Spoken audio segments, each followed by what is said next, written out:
ஒடுக்கப்பட்டவர்கள் சார்பாக கேட்கிறேன் உரிமை, அடைக்கப்பட்டவர்கள் சார்பாக கேட்கிறேன் உரிமை, ஒடுக்கப்பட்டவர்கள் சார்பாக கேட்கிறேன் உரிமை. வேறு ஒன்றும் நாம் செய்ய தேவையில்லை. கேட்போம் உரிமை, கேட்போம் உரிமை. வணக்கம். இது வாய்ஸ் ஆஃப் தமிழ் வழங்கும் பேச்சுரிமை சேனல். உங்கள் அனைவரையும் நிகழ்ச்சிக்கு அன்போடு அழைக்கிறேன். ஒரு 2-3 நாட்களாக அண்ணாமலை தொடர்ந்து தன்னை பேசுபொருளாக வைப்பதில் அதில் கில்லாடி 18 முன்னாள் அஇஅதிமுக எம்எல்ஏக்களை தூக்கிக்கிட்டு போயிட்டாரு. டெல்லி கொண்டு போய் அப்படியே பிஜேபியில் பாரதிய ஜனதா கட்சியில் சேர்த்துட்டு வந்திருக்காரு. ஆனால் அவரை தூக்கிட்டு போக முன்னாடி அவங்களுக்கு கொடுத்த வாக்குறுதி வேற. அவர் எப்பவுமே பொய் தானே, பொய்யிலே பிறந்து பொய்யிலே வளர்ந்த புலவர் பெருமான் அண்ணாமலை. சொன்னது வேறு, நடந்தது வேறு. அதை பற்றி தான் இன்னைக்கு நம்ம பேச போகிறோம். இது பேச்சுரிமை சேனலுக்கு உங்களுடைய ஆதரவை தர மறக்காமல் சப்ஸ்கிரைப் பண்ணுங்கள். நிறைய சப்ஸ்கிரைபர்ஸ் தேவைப்படுகிறது, வர வேண்டி இருக்கிறது. எதிர்த்து கருத்துக்கள், பிடிக்காத கருத்துக்கள் எப்படி இருந்தாலும் உண்மையை கண்டுணர பேச்சுரிமை சேனல் ஒரு கருவியாக இருக்க வேண்டும் என்பதுதான் நம்முடைய சிந்தனை, எண்ணம், ஆசை எல்லாம். ஆகவே பிடிக்குதோ பிடிக்கலையோ உண்மை என்பது வேறாக இருக்கிறது. ஆகவே உங்களுடைய ஆதரவை கோருகிறேன்.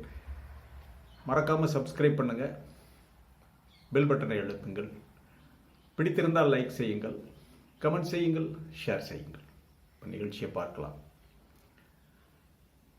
அதாவது 18 எம்எல்ஏக்கள், முன்னாள் எம்எல்ஏக்கள் 1977க்கு பிறகுதானே அவங்க எலெக்ஷன். 1980கள்னு சொல்லலாம். 1980 காலகட்டத்தில் வெற்றி பெற்ற எம்எல்ஏக்களில் இன்னும் சர்வைவலாக இருக்கின்ற, அதாவது இப்போ அவர்களுக்கு எல்லாமே ஒரு 80, 75, 80 வயதாகிய எம்எல்ஏக்கள். அவர்களில் 18 பேரை தூக்கி கொண்டு போயிருக்கிறார்கள். அவர்களிடம் அண்ணாமலை சொன்ன விஷயம், உங்களுடைய அதாவது பிரதமருடைய நிதியிலிருந்து நேரடியாக பென்ஷன் தருவதற்கு ஒரு ஏற்பாடு பண்ணியிருக்கோம். நேரம் நீங்கள் டெல்லியில் வந்து மனு கொடுத்துட்டீங்கன்னா உங்களுக்கு இதைவிட டபுள் பென்ஷன் கிடைக்கும்னு சொல்லி ஒரு பொய்யான தகவலை, மோசடியான தகவலை சொல்லி நம்ப வைத்து கூட்டிகிட்டு போய் கழுத்திருக்காங்க. தூக்கிட்டு போய் சிலருக்கு ஞாபக மறதி, சிலருக்கு தாங்கள் யாருன்னே தெரியல, தங்களுக்கு தாங்களே தெரியல. எல்லோருக்குமே அஇஅதிமுக உறுப்பினர், இப்போதுள்ள உறுப்பினர் அடையாள அட்டை இல்லை என்பதுதான் இதில் மிகப்பெரிய ஜோக். ஆமாம், யாருக்குமே அடையாள அட்டை இல்லை.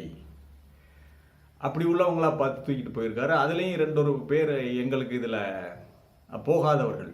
நாங்கள் விரும்பி செல்லவில்லை, அதிமுகவை விட்டு உயிரே போனாலும் நாங்கள் மாற மாட்டோம்னு அறிக்கை கொடுத்துட்டாங்க. சரி, இதை அவசரமாக அண்ணாமலை இப்படி ஒரு ஸ்டண்ட் அடிப்பதற்கான காரணம் என்ன? இங்கே தான் நம்ம சரியா பார்க்கணும். இப்போது அதிமுகவோடு அஇஅதிமுகவோடு கூட்டணி பேசுகின்ற ஒரு மீடியேட்டராக, ஒரு ஏஜென்ட்டாக யார் இருக்கார் தெரியுமா? பாரதிய ஜனதா கட்சியில் யாரும் இல்லை சார்.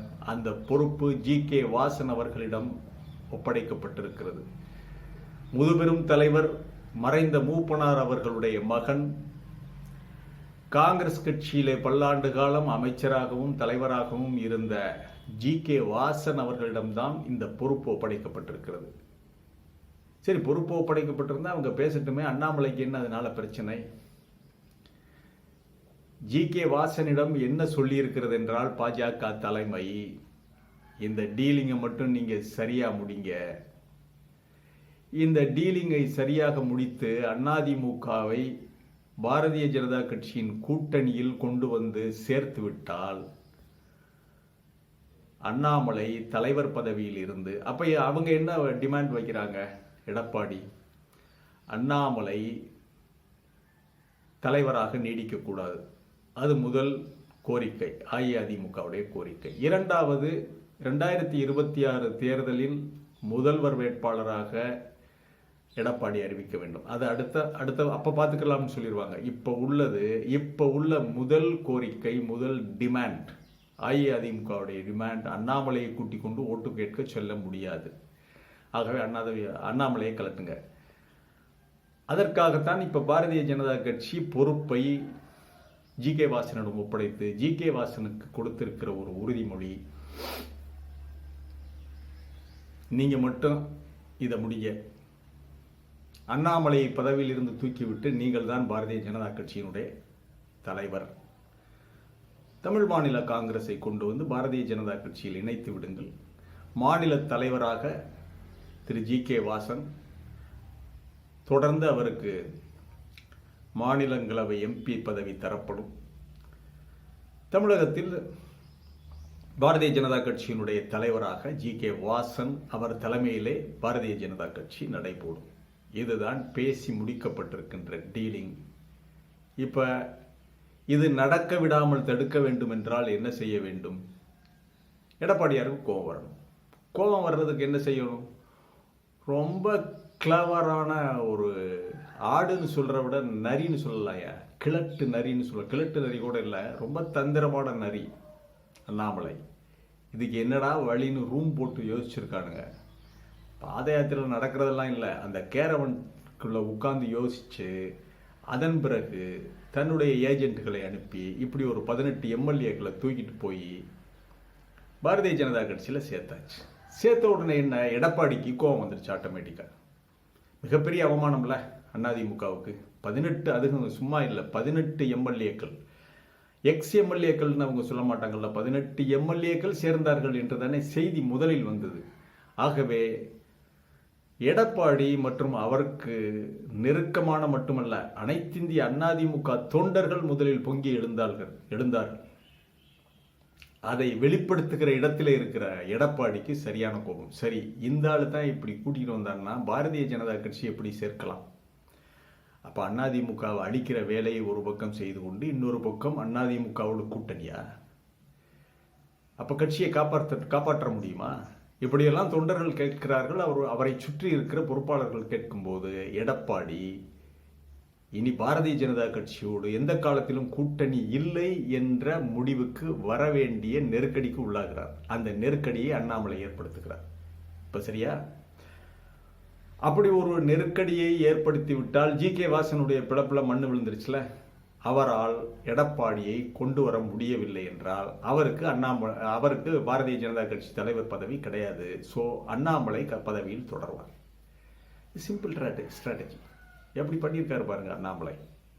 செக், ஒரே செக், 18 பேரையும் தூக்கிட்டு போக வேண்டியது, அங்கே சேர்க்க வேண்டியது, ஒரே கல்லில் 2 மாங்காய். ஜி.கே. வாசனுக்கும் அடி விழுகுது.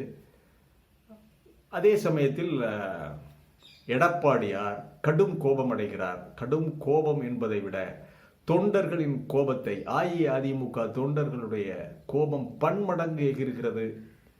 போன் கால்கள் பறக்கின்றன, வாட்ஸ்அப் மெசேஜ் எல்லாம் பொங்கி வழியுது, நிரம்பி வழியுது. இப்ப தொண்டர்களின் கருத்துக்களுக்கு திரு எடப்பாடியார் மதிப்பளிக்க வேண்டும், கருத்துக்களுக்கு செவிமடுக்க வேண்டும். அப்ப என்ன வேறு வழி? பாரதிய ஜனதா கட்சியோடு ஒட்டும் இல்லை, உறவும் இல்லை, கூட்டணியில் இல்லை என்ற நிலையில் உறுதியாக இருப்பதற்கான ஒரு வாய்ப்பு அண்ணாமலை மூலம் வந்துருச்சு. இந்த செக்கை வச்சது மூலம் இப்படி ஒரு ஏதோ அந்த எம்எல்ஏக்களிடம் என்ன சொல்லி, முன்னாள் எம்எல்ஏக்களிடம் ஒருத்தர்கிட்ட கூட அதிமுக உறுப்பினர் கார்டு கிடையாது. ஆனால் அது வெளி உலகத்திற்கு, பத்திரிகை உலகத்திற்கு அப்படியெல்லாம் அதெல்லாம் பார்க்க மாட்டாங்கல்ல. வெளியில பேசுறது அதிமுக எம்எல்ஏக்கள் தான். ஆகவே இந்த சதுரங்க கட்டத்தில் மிக அருமையா காய நகத்தை ஆடிட்டார். ஒரே கல்லில் 2 மாங்காய். அண்ணாமலை செய்த வேலை, பாரதிய ஜனதா கட்சியின் தலைவராக தான் தொடர்வதற்கு ஒரு வாய்ப்பை ஏற்படுத்தி கொண்ட அண்ணாமலை அதிமுகவையும் இந்த கூட்டணியிலே இருந்து விலக்கி வைத்திருக்கிறார். கடும் கோபமடைந்த எடப்பாடி இனிமேலும் நம்முடைய கட்சி எம்எல்ஏக்களே கூட்டிகிட்டு போய் சேர்த்துட்டு இனிமேலும் அவர்களிடம் போய் நின்றால் கூட்டணிக்கு நின்று அதில் அவங்க எங்களுக்கு 20 தொகுதி கொடுங்க அப்படின்னு சொல்லி வாங்கிட்டு ஓபிஎஸ், டிடிவி தினகரன் அவங்களுக்கெல்லாம் இரட்டை இலை சின்னம் கேட்க மாட்டார்கள் என்பது என்ன நிச்சயம்? அப்படி ஓபிஎஸ்க்கு டிடிவிக்கு இரட்டை இலை சின்னம் கொடுத்து அதில் அவங்க நின்றுட்டாங்கன்னா விஷயம் முடிஞ்சது. எடப்பாடியின் கதை முடிந்தது. இது எடப்பாடிக்கு தெரியும். இந்த சிக்கலுக்குள்ள வழிய போய் மாட்டிக்கொள்ள எடப்பாடி விரும்பவில்லை. அவருக்கும் இந்த ஒரு சந்தர்ப்பம் அண்ணாமலை ஏற்படுத்தி தந்த சந்தர்ப்பம் உதவியது. கூட்டணி இல்லைன்னு அறிவிச்சிட்டார். இதை அண்ணாமலையினுடைய மிகப்பெரிய ராஜதந்திரமாக நான் கருதவில்லை. பிஜேபியுடைய யோகியதை இவ்வளவுதான். அவனையே அடிச்சிட்டாங்க. டெல்லி தலைமையுமே, அதாவது டெல்லி உள்ள தலைவர்களையே காலி பண்றான் பாருங்க அண்ணாமலை. சரியான ஆளியா? ஆனால் பாரதிய ஜனதா கட்சியை கேடுகட்டா இந்த தமிழகத்தில். இதைத்தானே நாங்களும் எதிர்பார்க்கிறோம்.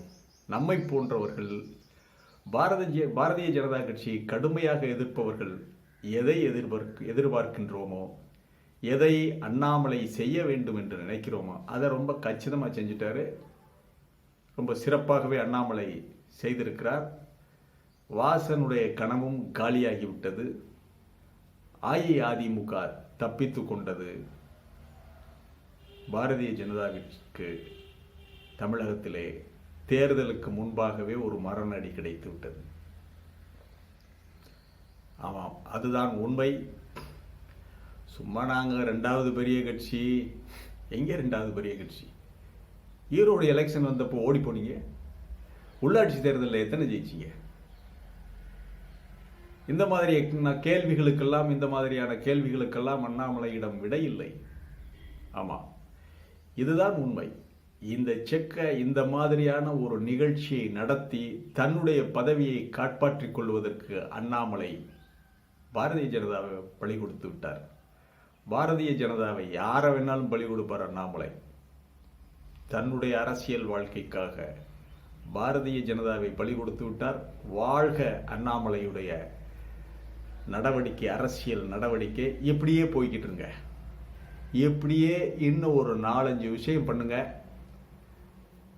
சத்தியமா நிச்சயமாக தமிழக மக்கள் கொஞ்சமாவது உங்க மேல ஒரு நல்ல அபிப்பிராயம், அதை வைக்கிறதுக்கு சிந்திப்பாங்க. ஒரு நல்ல அபிப்பிராயம் ஏற்படும் உங்களுக்கு. அதனால் முடிந்தவரை எப்படியெல்லாம் பாரதிய ஜனதாவை கவுக்கணுமோ கவுத்துருங்க. ஓகே அண்ணாமலை, மீண்டும் ஒரு நிகழ்ச்சியிலே உங்களை சந்திக்கிறேன்.